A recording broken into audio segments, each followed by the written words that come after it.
Bismillahirrahmanirrahim. Assalamualaikum warahmatullahi wabarakatuh. Selamat jumpa lagi di podcast Secangkir Teh bersama saya Miss Wuri, yang seperti biasa sore ini akan ditemani oleh Miss Happy, seorang psikolog pendidikan, dan juga Miss Hem, seorang pemerhati anak dan remaja, dan juga aktif mengisi program di salah satu radio di Surabaya.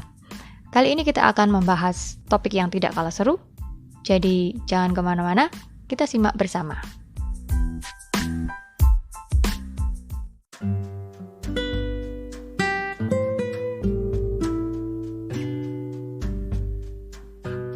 Bismillahirrahmanirrahim. Assalamualaikum warahmatullahi wabarakatuh. Miss Hem, Miss Happy.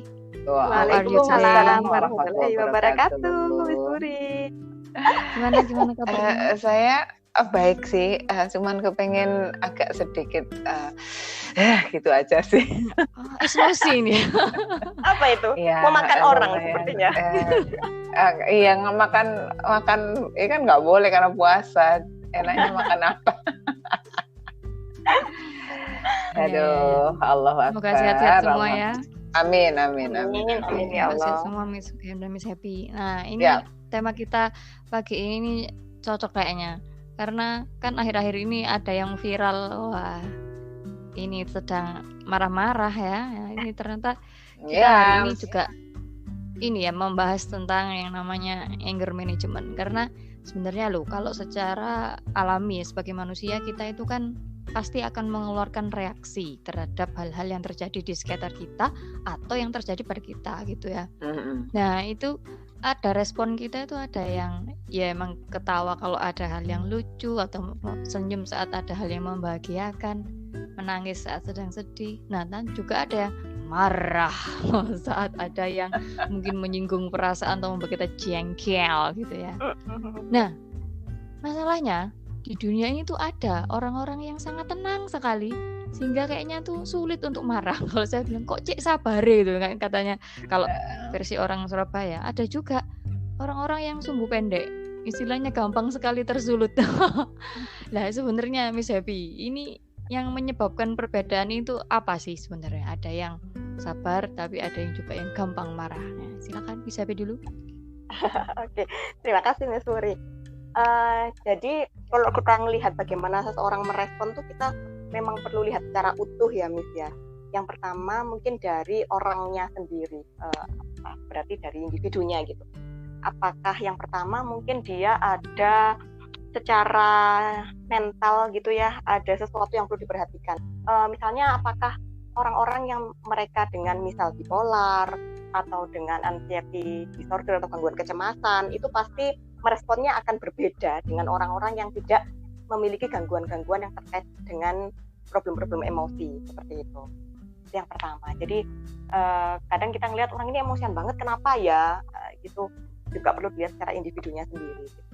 Terus kemudian yang kedua bisa jadi dari budaya, karena budaya itu juga sangat mempengaruhi ya bagaimana kita akan merespon. Lingkungan sekeliling kita itu akan mempengaruhi bagaimana kita akan merespon. Kalau kita lihat secara umum, pada suku-suku tertentu tuh mereka kalem, ayem gitu ya kalau mereka mendapatkan merespon suatu stimulus gitu. Tapi pada suku-suku yang lain tuh ada yang mereka nampak seperti orang lagi marah-marah gitu ya, nampak mudah sekali tersulut emosinya gitu. Jadi budaya itu juga cukup berpengaruh pada bagaimana seseorang itu merespon gitu. Nah, terkait dengan budaya ini ada juga akhirnya masuk ke hal-hal yang lebih kecil lagi, lingkungan keluarga juga gitu. Jadi artinya apakah di dalam keluarga ini diberikan teladan atau diberikan cara-cara, langkah-langkah bagaimana untuk merespon suatu stimulus dengan baik seperti itu. Apakah dalam keluarga ini mereka juga, maksudnya orang tuanya ya, yang otomatis nanti akan menelurkan anak-anak yang nanti juga pasti akan cara responnya itu kemungkinan besar tidak akan jauh dari, ya benar mirip dari apa yang ditunjukkan oleh orang tuanya tadi, seperti itu.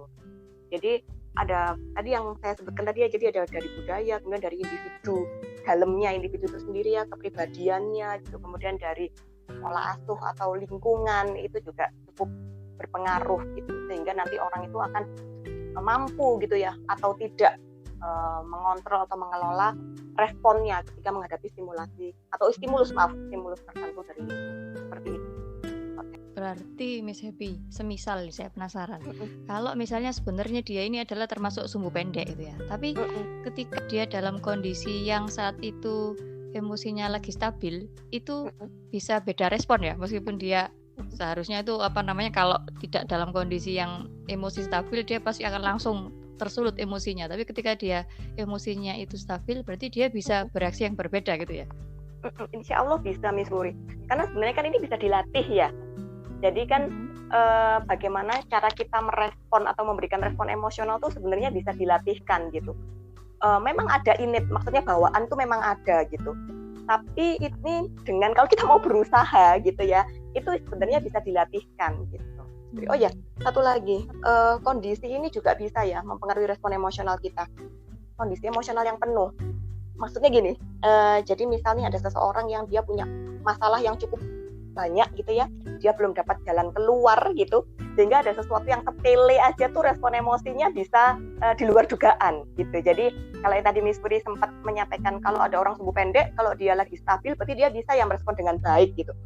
Ini saya jadi ingat, jadi kalau misalnya ada orang yang mungkin dia sebenarnya tenang, tapi kalau dia lagi penuh, jadi maksudnya masalahnya banyak, belum dapat jalan keluar, terus habis itu mungkin dia ada peristiwa traumatis atau apapun ya gitu yang ini yang berpengaruh sama kondisi emosional dia, itu bisa jadi ada sesuatu yang simpel pun dia jadi terpengaruh seperti itu, responnya jadi meledak.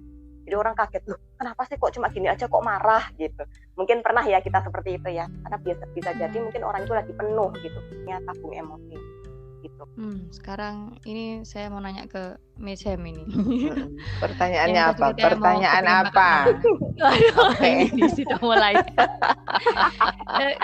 Ini Miss Hem, kan kita tadi manusia itu sebenarnya respon alaminya itu tadi tuh marah. Nah, tapi kan ini pasti ada ini ya, ada efeknya dari kemarahannya. Nah, ini sebenarnya kalau misalnya efek kemarahan sendiri kalau dipandang dari sudut agama kita itu bagaimana? Bahasanya itu ghadab.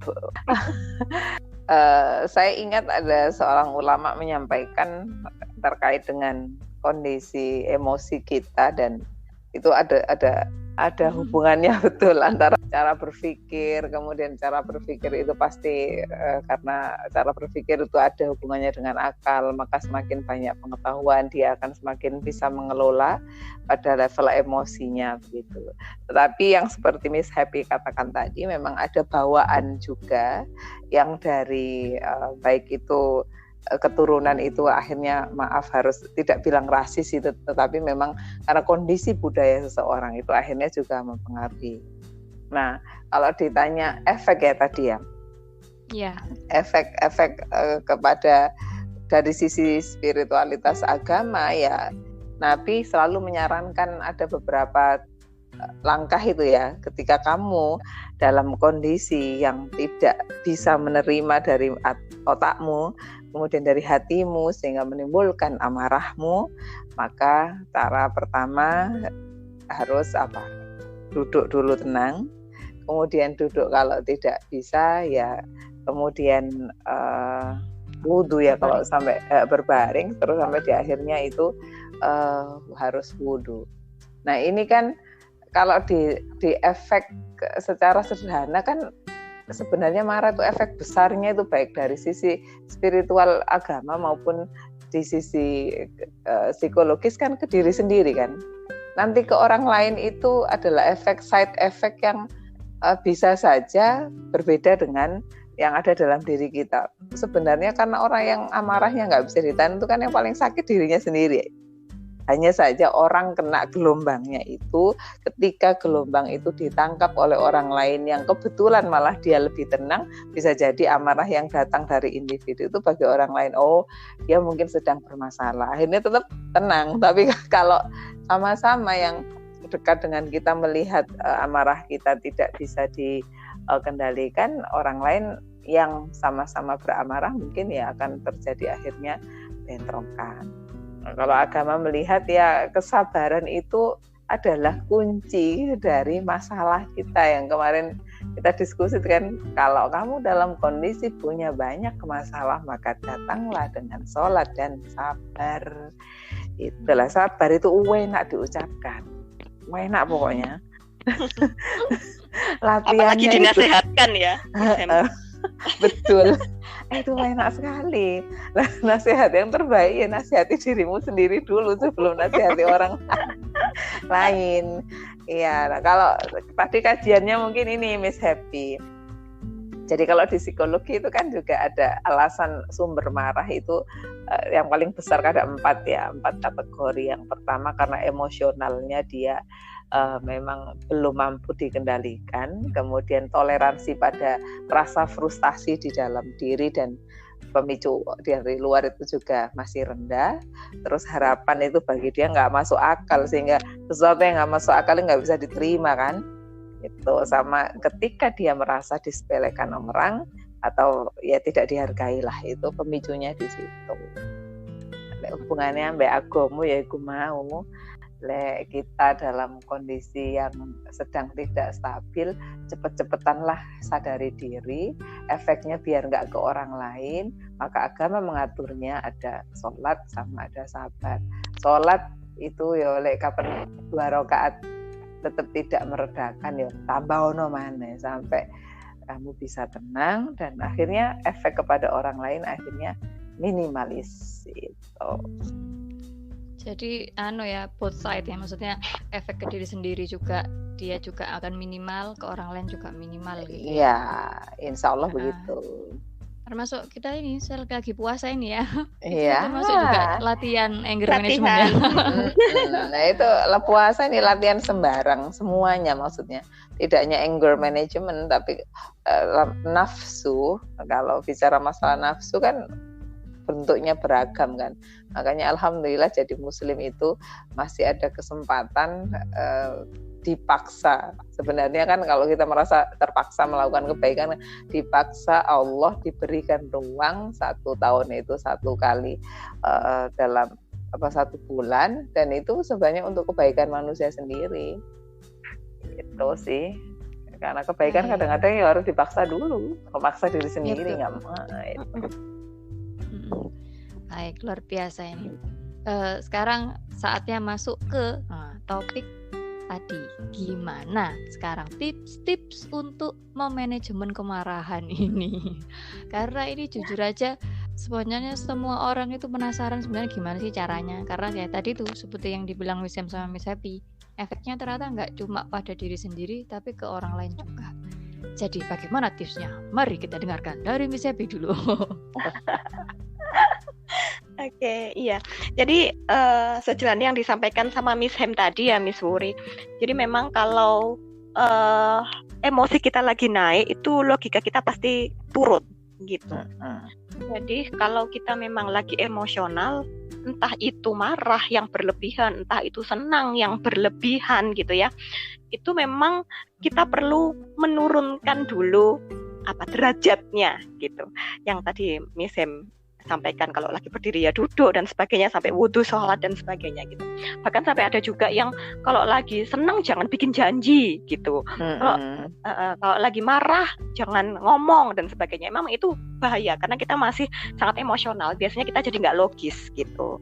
Jadi yang pertama memang kalau kita lagi emosional, ambil jarak dulu. Jangan buru-buru merespon.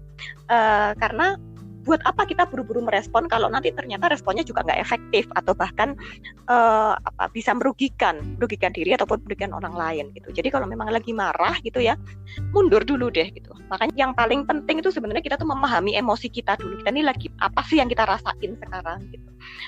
Kita ngerti apa yang kita rasakan sehingga kalau kita tahu bahwa aku ini lagi marah gitu, ya udah tenang dulu gitu. Kemudian dicari tahu aku marahnya karena apa gitu. Karena kalau kita tahu sumbernya, kita bisa mencari solusi yang lebih mengakar gitu.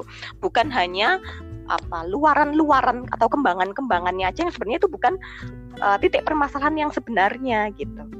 Jadi selain yang pertama kita menenangkan diri gitu ya, mengenali emosi yang sedang kita rasakan itu juga sangat penting gitu. Kemudian selanjutnya perlu juga kita belajar untuk problem solving gitu. Karena bagaimanapun nanti akhir-akhirnya pasti harus fokus sama solusi gitu. Karena kalau nggak dapat solusi ya bisa jadi emosinya itu berlarut-larut, nggak selesai-selesai gitu, judek ya ibaratnya, kok nggak selesai sih. Jadi akhirnya ketambahan terus sama hal baru, malah jadinya emosinya nggak selesai gitu. Jadi memang juga perlu berlatih problem solving gitu, gimana caranya untuk menyelesaikan permasalahan tersebut gitu. Kemudian cara untuk meregulasi emosi sendiri itu juga kita perlu menemukan yang paling efektif untuk kita tuh apa gitu, karena tiap orang pasti akan beda-beda gitu. Ada yang mungkin dengan cara dengerin musik-musik, mungkin ada yang mungkin dengan cara nulis diary, mungkin ada yang misalnya dia cari YouTube ceramah agama mungkin gitu ya, untuk dia mengingatkan dirinya mungkin, atau ada yang kemudian melakukan hobinya atau apapun gitu. Itu juga penting supaya kita bisa rilis, jadi emosi-emosi yang negatif itu bisa tersalurkan keluar gitu dengan cara yang lebih positif seperti itu, Miss Wuri. Kalau cara-cara mudahnya ya, mungkin nanti Miss Em bisa nambahin. Ya, silakan ini tambahan dari Miss Em, silakan. Kalau di dalam ilmu otak itu neuroscience-nya itu membangun kesadaran dulu. Jadi misalnya di dalam menghadapi satu kasus kok yang tadi saya bilang kok gak masuk akal yo. Terus kita harus memunculkan satu hal, kenapa ini bagi saya kok gak masuk akal, tapi bagi orang itu kok masuk akal ya, sehingga otak kita itu rilis akhirnya, oh iya ternyata sudut pandang berbeda. Maka otak kita itu akan meresponnya dengan lebih kalem gitu. Kemudian kalau dari sisi yang tadi Rasul kita udah sampaikan ya, di sisi hati itu, karena hati harus memang betul-betul sangat sadar bahwa setiap orang itu berbeda, maka memaafkan diri sendiri dulu. Jadi kenapa saya kok bisa seperti ini ya, marah, kenapa begini saja kok marah ya.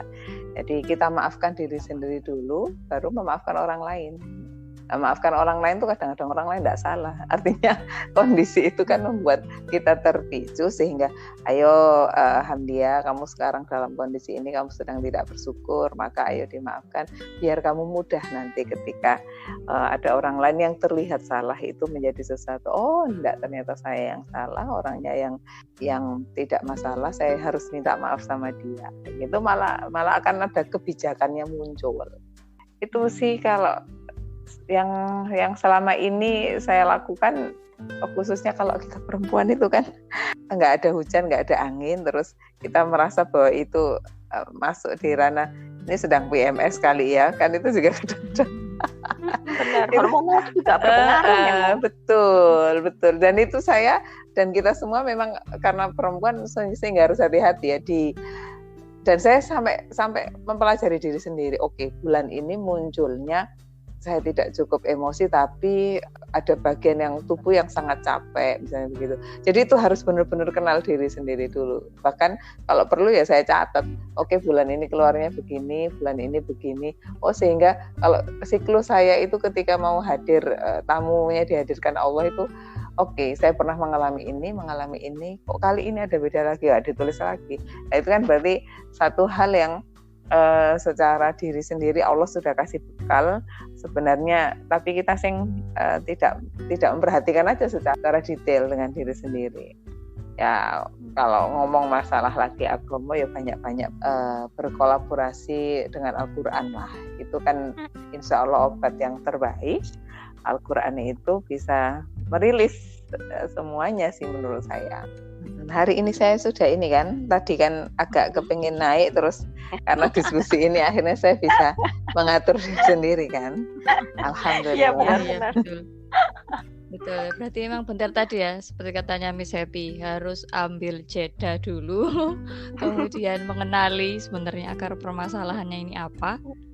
Nah, kemudian baru insya Allah akan ada lebih solusinya itu lebih bijaksana ketika diambil tadi. Apakah mungkin ada tambah lagi dari Miss Happy? Sudah, Miss Wuri sudah cukup insya Allah. Saya baca ini ada dari satu sumber, ya ampun kok kenapa kayak bahasa Inggris ya, sumber bukunya, bukan buku, kayaknya ini artikel.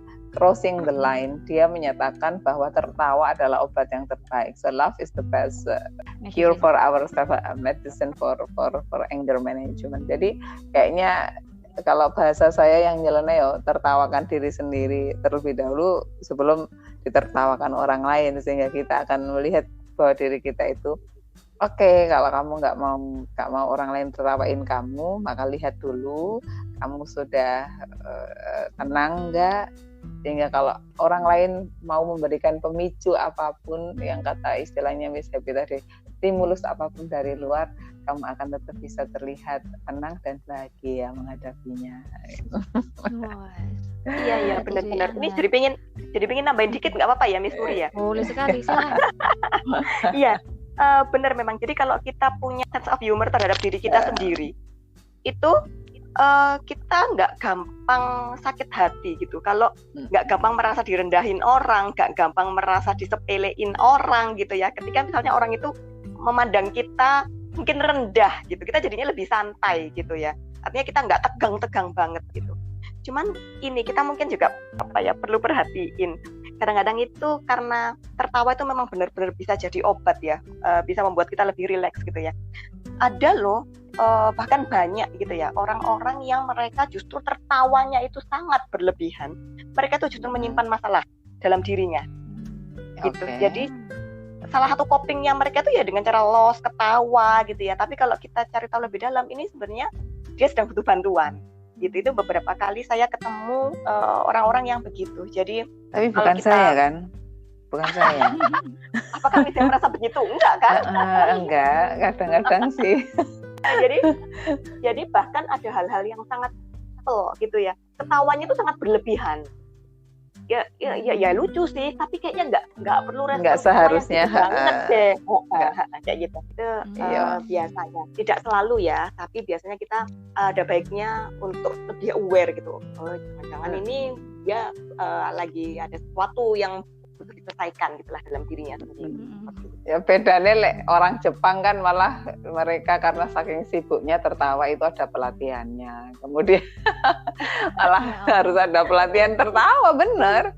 Terus kemudian ada juga kapan hari saya diwawancara sama radio juga. Kemudian mereka menanyakan pada saya satu kasus di Jepang juga dan di beberapa negara lain, anger management itu mereka punya ruang anger. Jadi ada di sewa masuk di dalam satu ruang yang luasnya 3x2 kalau tidak salah. Dia sediakan beberapa jenis benda begitu. Kalau Anda pengen marah, kamu sewanya berapa nih? 30 menit. Lempar semua benda di dalam ruang itu. Saya ditanya, terus menurut Islam ini gimana ya? Islam itu kan tidak destroy ya. Islam itu menurunkan tensi kita, itu amarah kita tidak perlu dengan merusak sesuatu, karena merusak sesuatu itu semakin merusak sesuatu, diri sendiri semakin rusak. Makanya saya tadi awali kalau Islam ya lihat diri dulu sebelum efeknya ke orang lain, maka coba pelajari dirimu dulu. Itu sih kemarin saya jawabnya gitu. Ini jadi ingat ini kan, kalau kita marah itu kan rasanya tenaga kita itu lebih bertambah ya. Betul. Power kita tuh naik gitu. Saya sampai ingat dulu tuh pernah marah tapi nggak bisa nggak bisa, tidak mau melepaskannya dengan ngomong. Akhirnya saya ngosek jeding. Banget ya. Iya, umbah cuci. Terus bersihin kamar mandi. Jadi tenaga powernya yang luar biasa itu akhirnya bermanfaat untuk membersihkan. Iya betul, karena otaknya sedang tidak mau bekerja, gunakan di ototnya kan gitu ya. Betul, jadi karena on fire, mumpung ini marilah kita bersih ya. Banyak sih referensi the effect of anger on the brain and body itu tambah serem-serem itu. Tapi nggak mungkin kita bahas, tidak mungkin kita bahas di forum yang ini, mungkin nanti di lain kesempatan lah. Oke, kita cukupkan sampai di sini dulu pembicaraan kita yang seru, pemirsa. Kita akan jumpa lagi minggu depan. Terima kasih Miss Happy atas sharing-sharingnya. Sama. Semoga bermanfaat bagi kita semua dan juga bagi yang mendengarkan tentunya. Amin. Nah, kita tutup dengan bacaan Alhamdulillah. Alhamdulillahirabbil alamin. Dan tentu saja salam. Wassalamualaikum warahmatullahi wabarakatuh. Waalaikumsalam warahmatullahi wabarakatuh.